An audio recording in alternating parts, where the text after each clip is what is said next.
BizBlock, Saturday.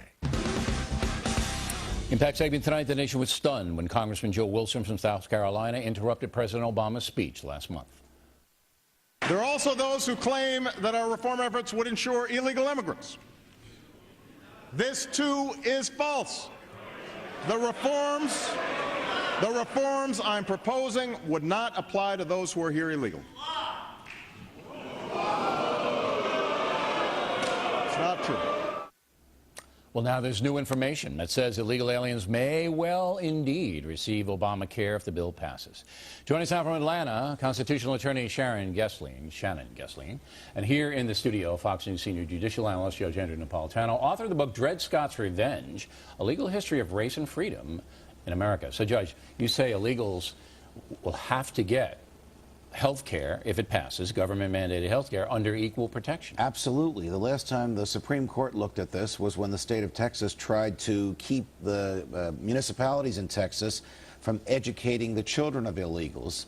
And the case made its way to the Supreme Court. The Supreme Court said the government can't do that because the Constitution protects persons. It doesn't distinguish between legal and illegal. It's all persons. So if you're here, no matter how you got here, then you can partake in what America has. With respect to a social benefit like education or health care. And the president, as a former professor of constitutional law and a graduate of Harvard Law School, ought to have known that. Okay, but he's going to put it in the bill, or somebody will, that it doesn't cover illegals, and they're going to put it through the courts. They're going to, you know, that's what they'll do. And the court will invalidate, if it stays with what the present case law is, the court will invalidate any provision that tries to punish people. But President Obama, if I were president, I'd do the same thing. I said, look, I'm going to challenge that ruling. I'm going to put in that this entitlement doesn't extend to illegal aliens, and then we'll let the Supreme Court decide. And then he gets credit for doing what he said he was going to do, and the court looks like the boogeyman, but he knows where this is going to end up. And so Joe Wilson, not to comment on the time, place, and manner of what he said,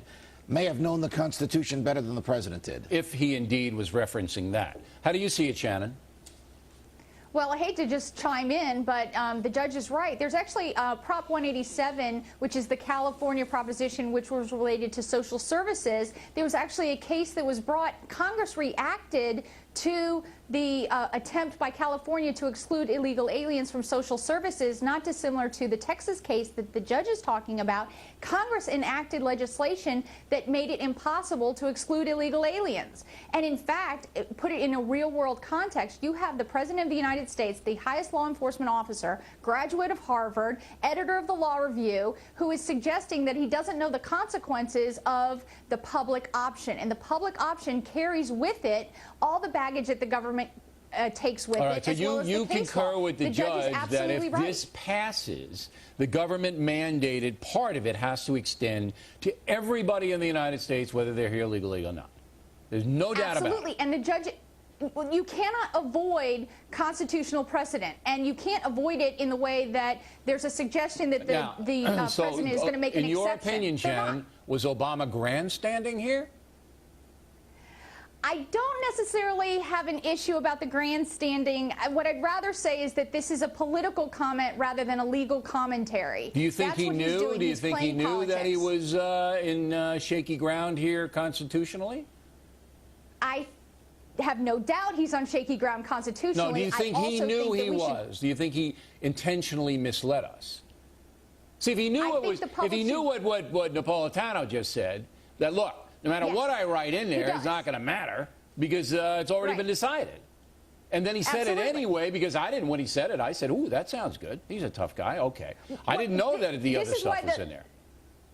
The public, caveat emptor, is buyer beware. The public should be forewarned and forearmed that this I should have been smarter. I should have been smarter. You should have called me, Napolitano. Right there, you should have called me up. Because I didn't know that this legal precedent had happened. Couple of points. The government will spend billions to pay illegal aliens before the case even makes its way to the Supreme Court to pay for their health care. And do you know who agrees with Shannon and me? The Congressional Budget Office, whose report came out last night, and it included the expenditures for illegal aliens. All right. Okay, so now we know, and I want to apologize to the audience. I wish I had known on the spot, but I did not. Now, in the Mojave Desert, there's a cemetery, and there's a cross, and it's been there for decades, and now they want to take it down. So why do they want to take it down, Judge? The ACLU wants to take Oh, it the down ACLU. because they think it's an endorsement of the principles of Christianity. In the Supreme Court's opinion yesterday, I read the transcript. I wasn't there in the courtroom. In my opinion, the court will not order it taken down, but it will not rule on a religious issue. It will